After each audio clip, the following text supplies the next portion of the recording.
सर्वांचं स्वागत आहे. आपण बघतोय अंगणवाडी मुख्य सेविका आणि टेस्ट क्रमांक 7 आहे तांत्रिक घटक आपण बघतोय. त्यामध्ये ICDS चे कायदे असतील, त्या संदर्भातल्या स्कीम असतील, त्याच्यानंतर पोषण अभियान आहे, संगणक ज्ञान आहे. या सगळ्यावरचे प्रश्न आपल्याला आज बघायचे आहेत. तुम्हाला माहित आहे 20 आणि 10-10 असे हे 40 प्रश्न या ठिकाणी आहे. नवीन बॅचला प्रवेश चालू आहे. अभ्यास कट्टा ऍप्लिकेशन तुम्ही आताही जॉईन होऊ शकतात. काही जण मला मेसेज करतात, काही विद्यार्थ्यांनी, की आम्हाला लेट झालंय का? अजिबात नाही. आधीचे लेक्चर्स अपलोड केले आहेत, ते तुम्ही तुमच्या वेळेनुसार बघू शकतात. काही अडचण असेल हा नंबर आहे, तुम्ही कॉन्टॅक्ट करू शकतात. आधी मात्र ऍप्लिकेशन डाउनलोड करून त्या ठिकाणी कोर्सेसमध्ये जाऊन डेमो लेक्चर्स वगैरे बघा. तिथे जे ओव्हरव्ह्यू दिलेला आहे त्याबद्दल, कोर्सबद्दल माहिती दिली आहे ती वाचा. कंटेंटमध्ये जाऊन कशाचे किती लेक्चर्स आहेत ते चेक करा. तुमच्या लक्षात येईल की चला आपल्या कामाचं काय काय आहे. माहिती अधिकार अधिनियम 2005 नुसार खालीलपैकी कोणता अधिकार राज्य माहिती आयोगाला विहित नसतात असं म्हटलंय. राज्य माहिती आयोगाचे अधिकार तुम्हाला माहित असले पाहिजेत. माहिती अधिकार कायद्याअंतर्गत हा प्रश्न आहे. आणि इथे दिलंय मग की व्यक्तीला समन्स काढणे, उपस्थित राहण्यास भाग पाडणे, शपथपत्रावर पुरावा देणे, आरोपीला अटक करणे, कोणते अधिकार नाहीये या कायद्यानुसार?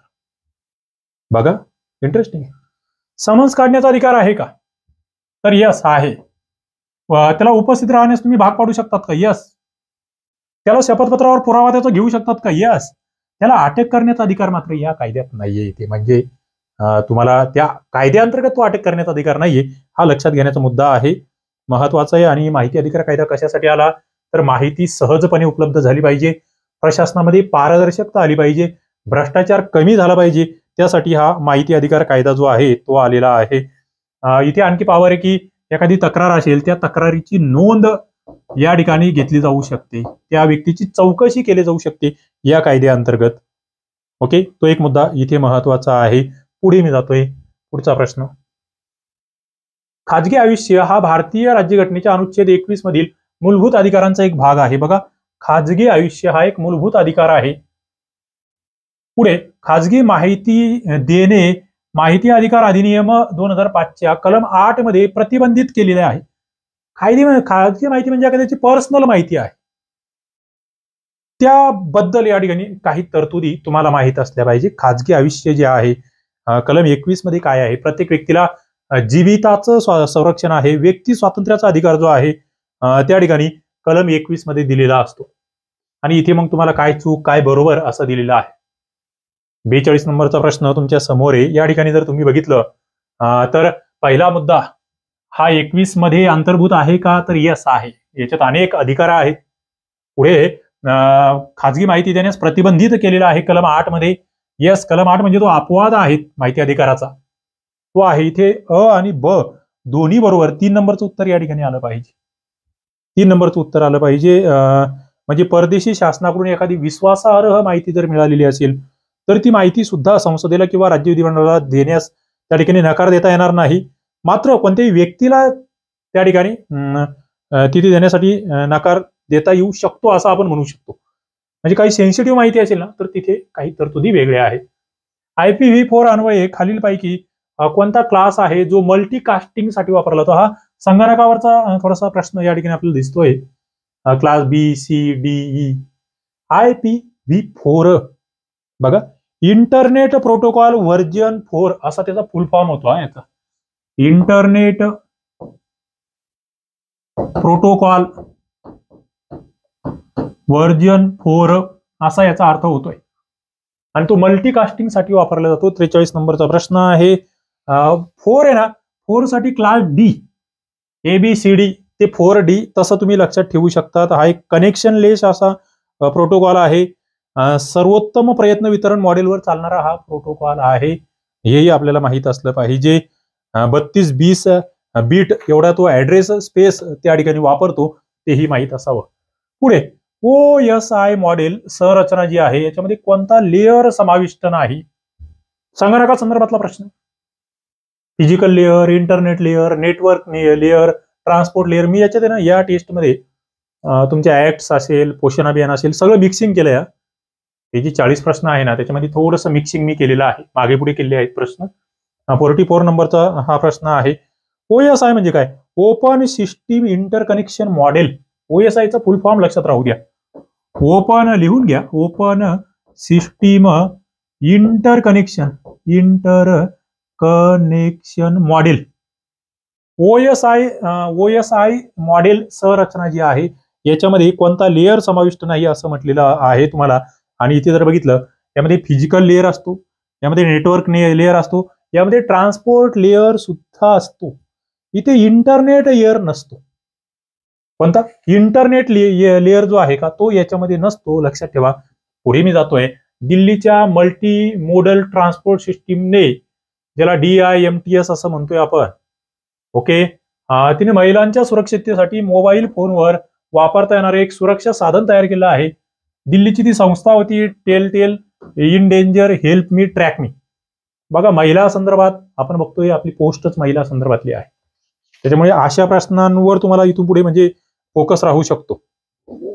तर त्या ठिकाणी टेल नावाची जी एक सुरक्षा साधन आहे ते तयार केलं या ठिकाणी होतं. आता आणखी लेटेस्ट मधले मुद्दे इथे आपण आणखी लक्षात ठेवू शकतो. पुढे माहिती तंत्रज्ञान दिवस, आंतरराष्ट्रीय युवा दिवस, पर्यटन दिवस आणि आरोग्य दिवस तुम्हाला जोड्याला पाहिजे. मला वाटतं 2 दिवस माहीत असेल तरी तुमचं काम होऊन जातं. आता आरोग्य दिन आपलं सगळ्यांना माहित असतो की तो 7 एप्रिल आहे, म्हणजे डीचं जर 3 आपण बघितलं तरी तुमचं उत्तर येऊन जाते. तरी उत्तर आलं तुमचं की 1, बस 1 दिवस जरी माहित असेल तरी, 1 माहित असेल तरी उत्तर तुमचं येतं आहे. 1 नंबरचं उत्तर तुमचं या ठिकाणी येत आहे. मग या ठिकाणी जर बघितलं मग येचं 4 आहे, म्हणजे माहिती राष्ट्रीय तंत्रज्ञान दिन हा 11 मे आहे. हा संगणकांतर्गत हा प्रश्न येऊ शकतो. राष्ट्रीय तंत्रज्ञान दिन 11 मे. त्याच्यानंतर आंतरराष्ट्रीय युवा दिवस हा 12 ऑगस्ट आहे, तोही आपल्याला माहित असतो बऱ्यापैकी.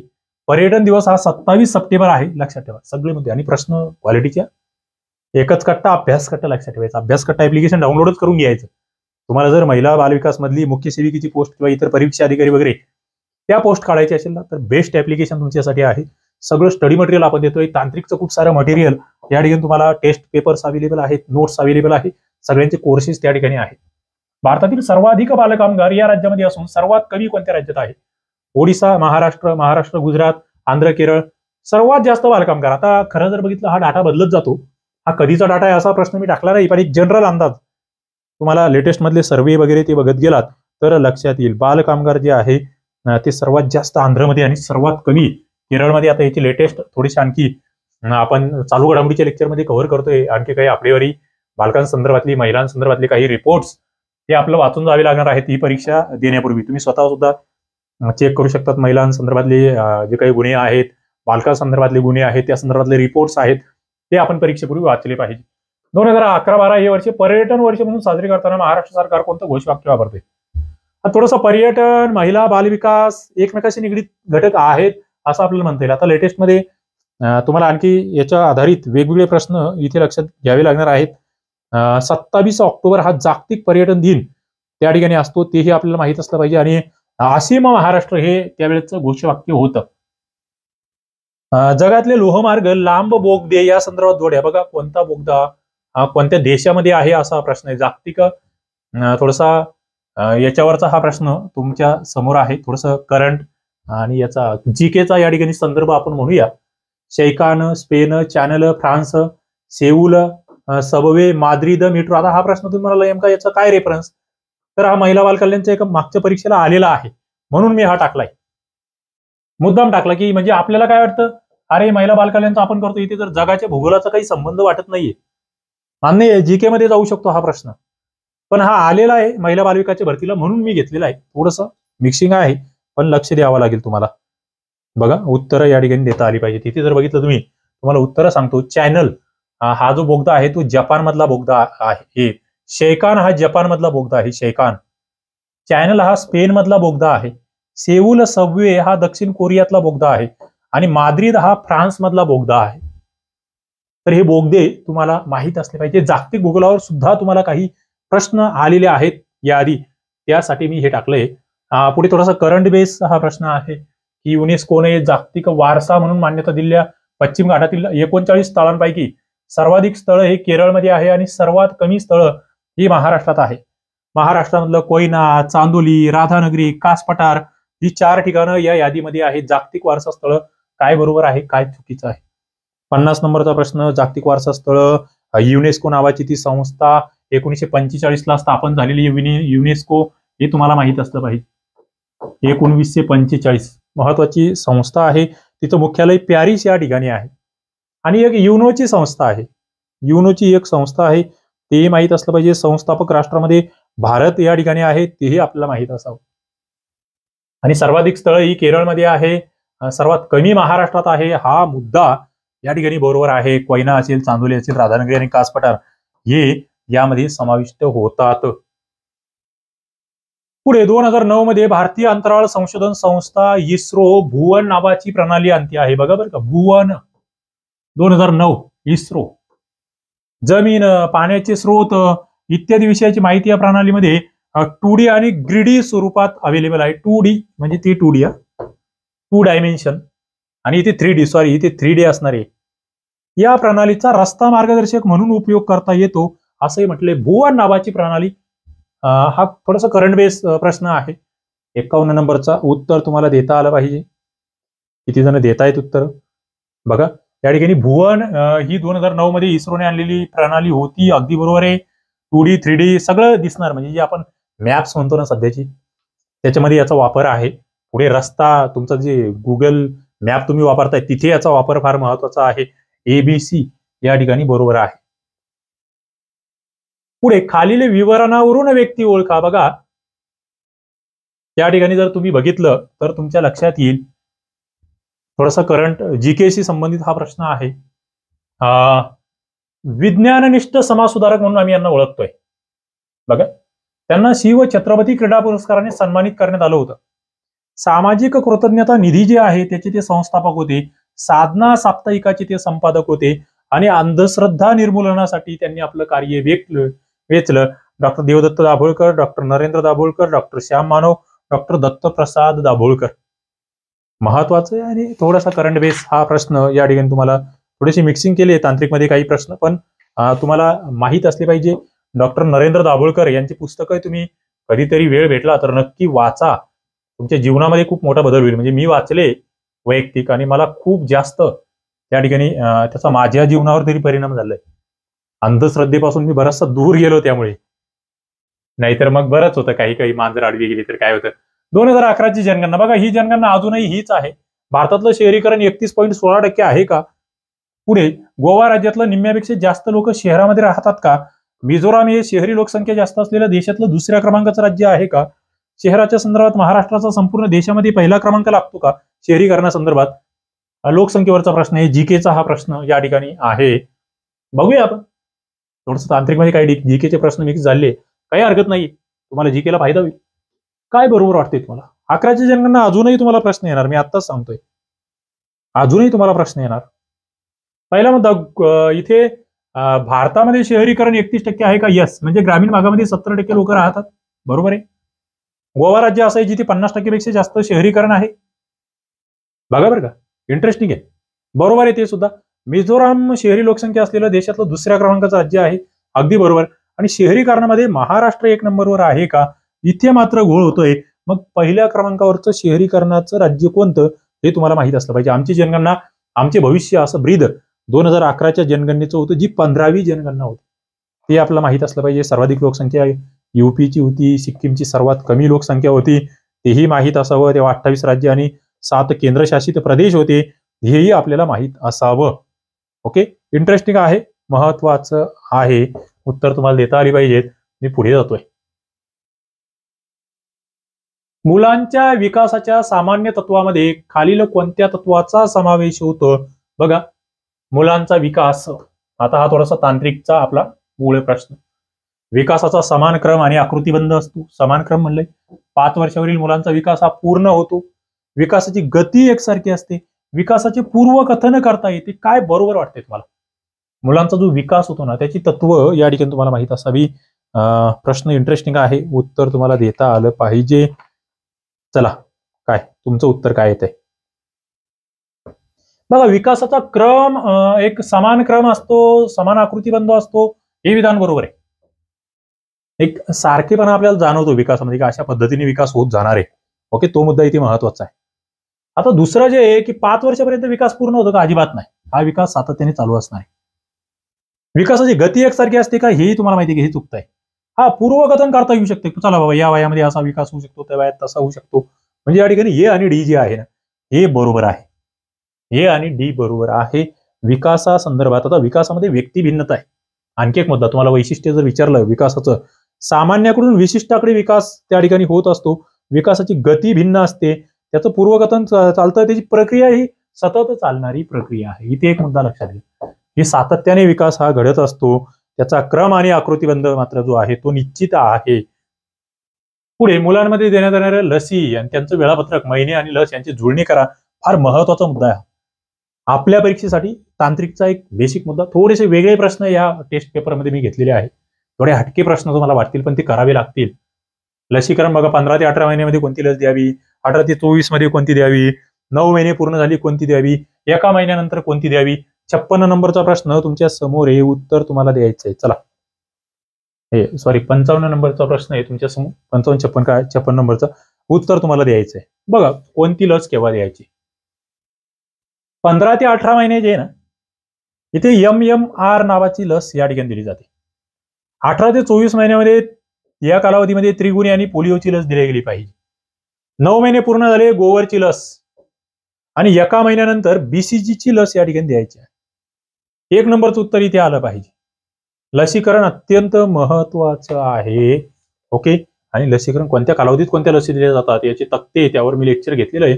मधुमेह, प्रमुख लक्षण कोणते मधुमेहाचं, सतत तहान लागते, थकवा येतोय, उलटी होते, डोकेदुखी आहे. मधुमेहाचं प्रमुख लक्षण तुम्हाला या ठिकाणी सांगायचंय, आणि यस ते तुम्ही सांगणार आहात.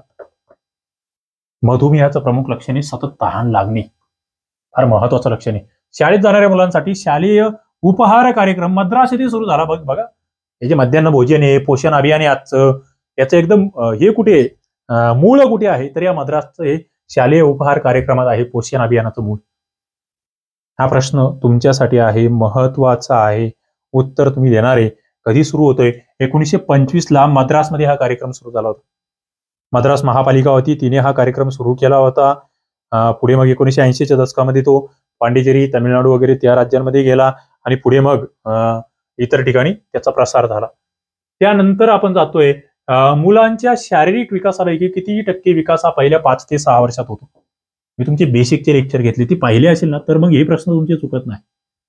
तुमचं जी मुख्य सेविकेची बॅच आहे त्याच्यामध्ये जे ICDSचे ऍक्ट आणि हे म्हटलोय आपण स्कीम्स म्हटलोय, त्याचे ते बेसिकच्या फोल्डरमध्ये हे लेक्चर्स आहेत. 75%, 40%, 80%, 95%, पहिल्या 5 ते 6 वर्षामध्ये किती टक्के विकास होतो असा हा प्रश्न आहे. 59 नंबरचा हा प्रश्न तुमच्या समोर आहे. उत्तर तुम्हाला देता आलं पाहिजे, आणि तुम्ही देणार आहे.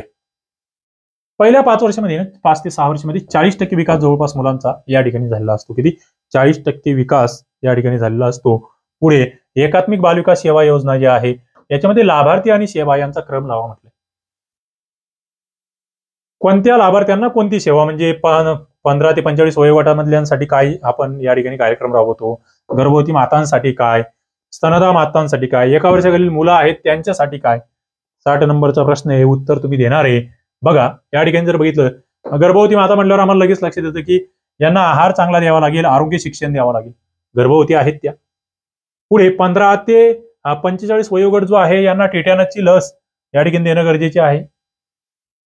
त्याच्यानंतर स्तनदा माता जे आहे त्यांना पूरक आहार, पोषण आहार देणं गरजेचं आहे. आणि 1 वर्षाखालील मुलं जे काही लसीकरण यांना सगळ्यात महत्वाचं आहे. 2 नंबरचं उत्तर या ठिकाणी आलं पाहिजे. असे प्रश्न चुकणार नाही तुमचे. तुम्हाला तांत्रिकमध्ये मार्क्स घ्यायचे असेल तर हे प्रश्न बरोबरच आले पाहिजेत. तुम्हाला हे लेक्चर्स आवडत असतील तर लाईक करत चला, आपल्या मैत्रिणींना शेअर करत चला, ऍप्लिकेशनची लिंक सुद्धा शेअर करा. ओके, निश्चितपणे त्यांनाही फायदा होईल. योग्य कथन, ज्या नवजात बालकाचं वजन 5 पौंड असतं त्याला पुढे बऱ्याच समस्यांना तोंड द्यावं लागतं. ज्या मातेच्या गर्भामध्ये वजनाने मोठ्या मुली असतात तिच्या बाबतीत अपरिपक्व बालकाच्या जन्माची शक्यता जास्त असते. तुम्हाला योग्य ओळखायचं आहे, योग्य कथन या ठिकाणी ओळखायचं आहे. आता इथे जर बघितलं 5 पौंड वजनाची मुलं आहे त्यांना समस्येला तोंड द्यावं लागेल का? आता नवजात बालकाचं वजन जे असतं ते जवळपास 7.1 म्हणजे 7.5 पौंडाच्या आसपास असतं. म्हणजे 3400 ग्रॅम, 7.5 पौंड म्हणजे 3400 ग्रॅम, आणि 2500 ग्रॅम म्हणजेच 5 पौंड, 5.5 पौंड. आता 5 पौंड असतं म्हणजे 2500 ग्रॅम आहे, म्हणजे इथे काही जास्त समस्यांचा विषय नाहीये. ठीक आहे, म्हणजे लय चांगलं नाही पण ठीक आहे. त्याच्या खाली असेल तर मात्र समस्या होऊ शकतात, त्याच्यामुळे हे विधान चुकते. दुसरं, आता वजनाने मोठ्या मुली आहे त्या अपरिपक्व कसे असतील? जे व्यवस्थित वजन आहे, काही प्रॉब्लेम नाही, वजन जास्त आहे म्हणजे ठीक आहे ना, ओके, ते माहिती आहे. पुढे जन्मानंतर पहिल्या 4 दिवसामध्ये ना 10% वजनामध्ये घट होते, हेही तुम्हाला या ठिकाणी माहित असलं पाहिजे. ओके, तो एक मुद्दा महत्वाचा आहे. म्हणजे इथे दोन्ही विधानं चुकतायत. 2003च्या राजीव गांधी मानव सेवा पुरस्कार प्राप्त श्रीमती अनिता जोसेफ मॅथ्यू कोणत्या कार्यासाठी प्रसिद्ध आहे? बघा, तुम्हाला हा एक याचा प्रश्न आहे, आलेला प्रश्न घेतलाय मी महिला बालविकासच्या परीक्षेला. तुम्हाला फक्त यासाठी घेतला की मानव सेवा पुरस्कार महिलांसंदर्भात, बालकांसंदर्भात जे काम करतायत त्यांना भेटलेले पुरस्कार वगैरे थोडेसे करंटच्या अनुषंगाने तुम्हाला लक्षात ठेवावे लागते. आता या ठिकाणी यांना काय भेटला होता, हा 62 नंबरचा प्रश्न आहे. तो होम फॉर प्रिझनर्स चिल्ड्रन, जे काही तुरुंगातले कैदी आहेत त्यांच्या मुलांसाठी यांनी काम केलं होतं. असे आता करंट मधले मुद्दे तुम्हाला लक्षात घ्यावे लागतील. बघा, हा फक्त एक नमुना आहे, तुम्हाला या पद्धतीने काम करावं लागेल. 1 ग्रॅम स्निग्धापासून किती उष्मांक मिळतो, हा जसा आपला रेग्युलर विज्ञानाचा प्रश्न आहे. 1 ग्रॅम स्निग्ध आहे, त्यापासून किती उष्मांक भेटतायत? 4, 16, 9, 12. 1 ग्रॅम स्निग्ध. 63 नंबरचा प्रश्न तुमच्या समोर आहे, उत्तर तुम्हाला द्यायचं आहे. 1 ग्रॅम स्निग्ध म्हटलं की 9 उष्मांक त्या ठिकाणी भेटतो. आता प्रथिनापासून किती भेटतो, कर्बोदकापासून किती भेटतो, तो मुद्दा आहे. 1 ग्रॅम कर्बोदक असेल 4 किलो कॅलरी एवढं त्या ठिकाणी उष्मांक भेटतो. 1 ग्रॅम स्निग्ध असेल तिथे 9 किलो कॅलरी आपण बघितलेला आहे. ओके, तो मुद्दा या ठिकाणी महत्वाचा आहे. पुढे तुम्हाला आपलं जे शरीरातले उष्मांक असतात त्यामधली 60% ऊर्जा ही कर्बोदकांपासून आपल्याला भेटत असते. 20% ऊर्जा ही स्निग्धापासून भेटत असते आणि 20% प्रथिनापासून भेटत असते. तो एक मुद्दा असतो, आपल्याला माहित असला पाहिजे. आता पहिला इथे विधान आहे, कारक विकासासाठी वेदक इंद्रियांच्या क्षमतांमधील संघटन आणि स्नायूंच्या हालचालीवर नियंत्रण आवश्यक आहे. बघा, कारक विकासावर हा प्रश्न आहे. मुलांमधल्या कारक विकासाचा क्रम हा अक्षानुवर्ती असतो असं म्हटलंय.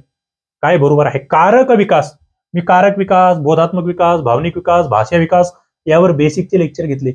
आपल्या मुख्य सेविकेच्या फुल बॅचमध्ये, तांत्रिक बॅचमध्ये, दोन्ही बॅचमध्ये ते लेक्चर्स अवेलेबल आहेत. या ठिकाणी काय आहे बघा, पहिला मुद्दा जे कारक विकास आहे यासाठी वेदक इंद्रियांच्या क्षमतामधलं संघटन आणि स्नायूंच्या हालचालीवर नियंत्रण आवश्यक असतं. पहिला मुद्दा बरोबर आहे. दुसरं, कारक विकासाचा क्रम हा अक्षानुवर्ती असा असतो, हेही बरोबर आहे. म्हणजे या ठिकाणी दोन्ही विधानं बरोबर आहे. बघा, कारक विकास थोडंसं समजून घ्यावं लागेल. प्रश्न आलेले आहे याच्यावर, प्रश्न आलेले म्हणून मी त्या पद्धतीचे प्रश्न या ठिकाणी घेतोय. पुढे जातोय मी.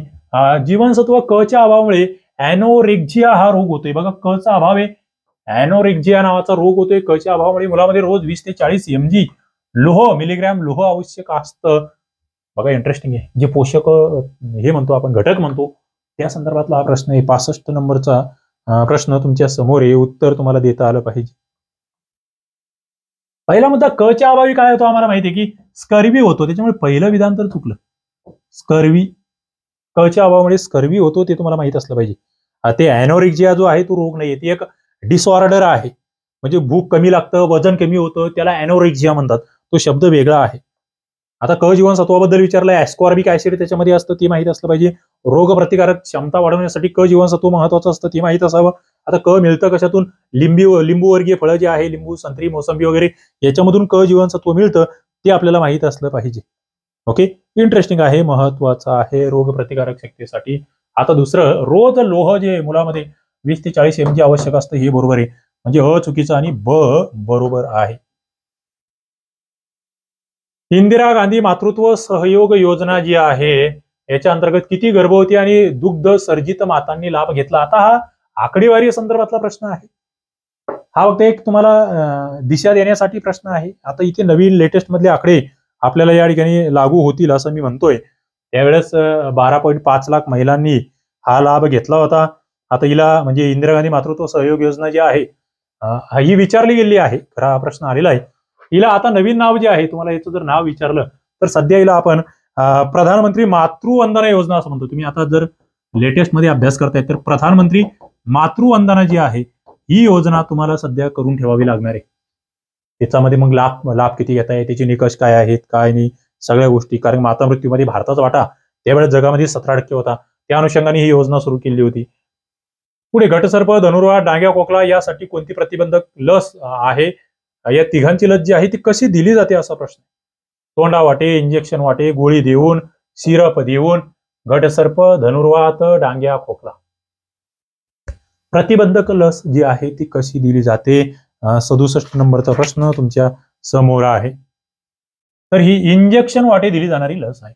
गटसर्प, धनुर्वात आणि डांग्या खोकला, ज्याला आपण DTP असं म्हणतोय, त्या लसीला, तिला आपण मराठीमध्ये त्रिगुणी लस असं म्हणतोय. लक्षात ठेवा, या त्रिगुणी लसीवर अनेक वेळा प्रश्न तुम्हाला आलेले आहेत. गटसर्प, क्वार्नी बॅक्टेरिया, डिप्टेरिया जीवाणूमुळे होणारा गटसर्प हा रोग आहे, तो श्वसन संस्थेवर परिणाम करतो. धनुर्वात जो आहे, क्लॉस्ट्रिडियम टिट्यानी याच्यापासून, या जीवाणूमुळे होणारा रोग आहे, जो मध्यवर्ती मज्जा संस्थेवर परिणाम करतो. गटसर्प हा तो माहित असावा. डांग्या खोकला जो आहे, ह्युमोफिलास पर्ट्युसिस या जीवाणूमुळे होतो आहे. डांग्या खोकला म्हटल्यावर श्वसन संस्थेवर परिणाम करतो. जागतिक आरोग्य संघटनेचा निकष जो म्हणतोय, मुलींचं आणि मुलाचं जन्मता किती वजन असावं. बघा, हे ग्रॅम मध्ये वजन दिलंय, किलो मध्ये दिलंय, 3 हे किलो.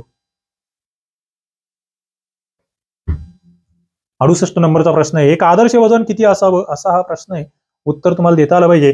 मुलीचं वजन हे 3100 ग्रॅम एवढं असावं आणि मुलाचं 3300 ग्रॅम असावं. आदर्श, चांगलं ते. त्याच्यापेक्षा कमी असेल, जितकं कमी 2500च्या खाली गेलं ते आणखीच कमी होत जातं. म्हणजे 3 किलोपेक्षा जास्त असावं थोडक्यात, असं आपण म्हणूया नवीन बालकाचे वजन. ओके.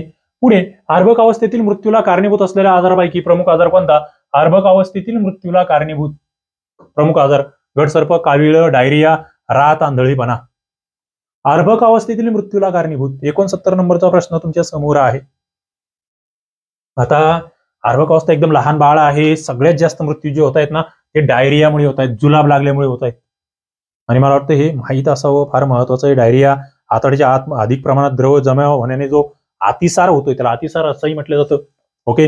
ते या ठिकाणी, मग तो एक क्रोनिक अतिसार असतो, वारंवार मलप्रवृत्ती होणे असेल, तो या ठिकाणी असतो, तो आपल्याला माहित असला पाहिजे. पुढे, 1 ते 2 वर्षाची मुलं नकारार्थी अवस्थेमध्ये प्रवेश करून आपल्या वस्तू इतरांना देण्याचं नाकारतात. हे असं जे वागणं असतं, याला आम्ही काय म्हणतो, योग्य विकास म्हणणार, स्वतःचं व्यक्तित्व विकसित करणं म्हणणार, दुसऱ्यांना आनंद देणं म्हणणार. वरीलपैकी नाही. ते कोणाला देत नाही, त्याच्याकडे आपण काही दिलं नाही म्हणतो. ते आमचं बाळ तर आता किती 18 महिन्याचं आहे, ते आपण त्याच्याकडे काही दिलं, ते आपली मजा घेतं. हा, घे म्हणतं काहीतरी, आपण त्याच्या हातात काही बावलं वगैरे असेल, आपण त्याला म्हटलं दे, आपल्याकडे असं पुढे करताना लगेच मागं करून घेतं. म्हणजे इतके हुशार असतात ती बालकं. नेमकं काय आहे याच्यामध्ये. 70 नंबरचा प्रश्न आहे. योग्य विकासाचं पाऊल, ते हुशार होत आहे असं समजायचं. ते आपल्याला काही देत नाही ना, ते हुशार होत आहे असं समजायचं. नकारार्थी अवस्था ही सुद्धा त्याची पालकाचं अकारण टाकलेलं दबावाचं ते प्रतिउत्तर सुद्धा आहे, असं या ठिकाणी म्हटलं जातं. ओके. जास्त प्रमाणावर त्याला शिस्त लावण्याचा वगैरे प्रयत्न केला तर तशा गोष्टी जास्त घडू शकतात. आता पुढे संगणकासंदर्भातले काही स्पेशल प्रश्न या ठिकाणी आपल्या समोर आहेत. प्रश्न असा आहे की इंटरनेटच्या माध्यमातून होणारा जो पत्रव्यवहार आहे, त्याला आपण काय म्हणतो.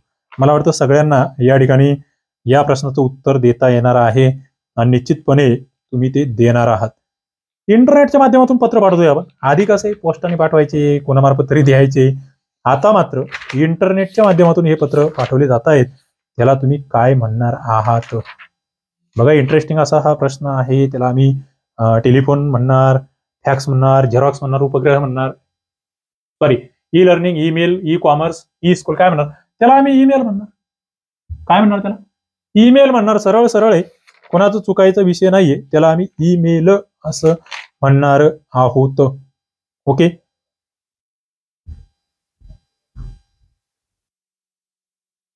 बघा, पुढचा जो प्रश्न या ठिकाणी आहे, अॅनालॉग स्वरूपातील माहितीचं डिजिटल स्वरूपामध्ये पुन्हा, म्हणजे अॅनालॉगचं डिजिटल आणि पुन्हा डिजिटलचं अॅनालॉग असं जे रूपांतरण होतं आहे, यासाठी कोणतं माध्यम वापरलं जातं. मला वाटतं हा प्रश्न अनेक वेळा आलेला आहे विविध परीक्षांना. अॅनालॉगचं डिजिटल, डिजिटलचं analogue, modem, telephone, fax, digitiser. आपण काय वापरतो आहे, यासाठी आम्ही जे वापरतो ती मॉडेम वापरतोय. मॉडेमचा फुल फॉर्म तुम्ही मला सांगायचा आहे. संगणकाच्या मॉनिटरमध्ये कशाचा वापर केलेला असतो. बघा, CRT, CTR, LCD, CGS. संगणकाची जी स्क्रीन आपल्याला दिसते ना, त्याच्यामध्ये काय वापरलेलं असतं. बघा, 93 नंबरचा प्रश्न आहे. त्यामध्ये वापरलेलं असतं CRT. CRTचा फुल फॉर्म सांगायचा आहे. मी कम्प्युटरचे लेक्चर घेतले, त्यामध्ये सांगितलेलं आहे. ते लेक्चर्स तुम्हाला बॅचमध्ये जाऊन बघावे लागतील कंटेंटमध्ये. ते बघत नसाल, आधी झालेले पेपर सुद्धा सगळे बघा, त्यावर लेक्चर घेतलेले आहे. युनायटेड स्टेट जे आहे, USA, department of defence, DOD यांनी खालीलपैकी काय सुरू केलं असं तुम्हाला विचारलं आहे. यांनी म्हणावं लागेल ARPANET, IBM net, Windows net, Xerox net. आणि ही महत्वाची संस्था आहे. म्हणजे का प्रश्न आला आहे, कारण की या संस्थेने बऱ्याचशा महत्वाच्या घटना तिच्या मार्फत घडलेल्या आहे. 94 नंबरचा प्रश्न आहे. ARPANET नावाची ही संस्था आहे USA ची. सर्वात लहान प्रकारचं नेटवर्क कोणतं बघा? मॅन व्यान ल्यान कॅन. सर्वात लहान नेटवर्क. 95 नंबरचा प्रश्न तुमच्या समोर आहे. सर्वात लहान नेटवर्क जे आहे ते लॅन आहे. सर्वात लहान नेटवर्क लॅन आहे. जगातील संगणक जोडण्यासाठी नेटवर्कच्या सहाय्याने एकमेका सोबत टिंबटिंबाचा उपयोग करण्यात येतो. जगातले संगणक जोडायचे. फायबर ऑप्टिक, केबल, सॅटेलाइट यापैकी सर्व. आता जगातलं जेव्हा जोडतोय ना आम्ही तेव्हा थोडंसं उत्तर वेगळं येतं. 96 नंबरचा प्रश्न आहे. त्या ठिकाणी आम्ही फायबर ऑप्टिक सुद्धा वापरू शकतो, केबल सुद्धा वापरू शकतो, सॅटेलाइट सुद्धा वापरू शकतो. वरील सर्वच काही जण फक्त सॅटेलाइट वापरू शकतो, पण तसं नाहीये. नेटवर्क मधील सर्व्हर वगळता इतर जी संगणक असतात त्यांना आम्ही काय म्हणतो बघा? एक सर्व्हर असतात आणि दुसरे काय असतात? सर्व्हर, क्लायंट, माध्यम, दाता. सर्व्हर त्याला लगेच जोडी येऊन जाते बघा. लगेच आमच्या डोक्यात ते नाव आठवलं पाहिजे. 95 नंबरचा प्रश्न आमच्या समोर आहे. सर्व्हर बघा, इंटरेस्टिंग आहे, महत्वाचा आहे. सर्व्हर सोबत जे असतात ते माध्यम असतात. इतर जे आहेत ते माध्यम असतात. थोडंसं क्लायंट मला वाटतंय, मी चेक करतो. इंटरनेट एक्सप्लोरर, नेटस्केप, नेव्हिगेटर ही कशाची उदाहरणं आहेत बघा? इंटरनेट एक्सप्लोरर, नेटस्केप, नेव्हिगेटर ब्राउझरची, नेटवर्कची, सिस्टीमची, आज्ञा प्रणालीची किंवा आज्ञा प्रकाराची. काय सरळ आहे, मला वाटतं कोणाच चुकणार नाही. 98 नंबरचा प्रश्न तुमच्या समोर आहे. काय आहे ती सगळी? Internet explorer, Netscape, navigator browser आहेत. डाटा सर्च करण्यासाठी वापरतो आम्ही. इंटरनेटमध्ये समाविष्ट असलेली जे संगणक आहे त्यांच्यामध्ये माहितीची जी देवाणघेवाण होते ती कोणत्या प्रोटोकॉलच्या सहाय्याने होते? हा प्रश्न सुद्धा रिपीट आहे, कंबाईनला आलेला आहे, इतर परीक्षांना आलेला आहे. माहितीची देवाणघेवाण करण्यासाठीचा जो प्रोटोकॉल असतो LCP-IP, त्याच्यानंतर TCP-IP, पुढे CTP-PI, PI-OCT, कोणाचं चुकणार नाही. TCP-IP प्रोटोकॉल आपण त्याला म्हणतो. काय? TCP-IP प्रोटोकॉल आपण त्याला म्हणतो. पुढे मी जातोय. वेबसाईट ओपन झाल्यानंतर सर्वप्रथम जे हायपर टेक्स्ट डॉक्युमेंट दिसतं त्याला आम्ही काय म्हणतो बघा? सगळ्यात आधी दिसतं त्याला web page, page, home page, program, read page. 100 नंबरचा प्रश्न तुमच्या समोर आहे. त्याला आम्ही काय म्हणतो आहे? जे सगळ्यात आधी वेबसाईट ओपन झाल्याबरोबर दिसतं ना त्याला आम्ही होम पेज म्हणतो. पहिलंच पेज आहे ना ते, होम पेज असं आम्ही त्याला म्हणणार आहोत. इंटरेस्टिंग आहे, महत्वाचा आहे. अभ्यास कट्टा ऍप्लिकेशन तुमच्या कामाचा आहे. खूप साऱ्या विद्यार्थी मित्रांनी जॉईन झाले आहेत. तुम्ही सुद्धा जॉईन व्हा. नवीन असाल, पहिल्यांदा या ठिकाणी लेक्चर बघत असाल तर लेट झालेलं नाहीये. परीक्षा कधी होईल आपलं माहित नाहीये, पण तुम्हाला मॅक्झिमम 90% सेशन अपलोड केलेले आहेत. 10% काही आपण लाईव्ह घेतोय 10 PM ला. रात्री सगळ्यांनी बॅच मध्ये जॉईन व्हा. अभ्यास कट्टा ऍप्लिकेशन मध्ये तुम्हाला 2 नंबरचं फोल्डर, पहिल्या फोल्डरमध्ये कोर्सेस येते, जाऊन कोर्सेस जॉईन करा. दुसरा फोल्डर कोर्सेस जॉईन झाल्यानंतर लाईव्ह लेक्चर्स मध्ये तुम्हाला लाईव्ह सेशन जॉईन करता येईल. 10 PM ला आपण मॅथचं लेक्चर आज घेणार आहे. खरं म्हणजे समाज कल्याण, गृहपाल वगैरे त्यासाठी मी ती टेस्ट बनवलेली आहे, पण तुम्हाला मुख्य सेविकेला सुद्धा तेवढीच कामाची आहे. तुम्ही सुद्धा तिथे जॉईन व्हायचंय. अंगणवाडी पर्यवेक्षिका मुख्य सेविकेची फुल बॅच आहे, तांत्रिकची बॅच आहे, अभ्यास कट्टा ऍप्लिकेशन आहे. डिस्काउंट मध्ये प्रवेश चालू आहे. त्यावर आणखी एक्स्ट्रा डिस्काउंट ऑफ 50 नावाचा कुपन कोड तुम्ही बाय नाव करताना वापरू शकता. थांबतो या ठिकाणी. लेक्चर आवडत असतील लाईक करत चला, शेअर करत चला. तुमचं प्रेम असंच राहू द्या. धन्यवाद.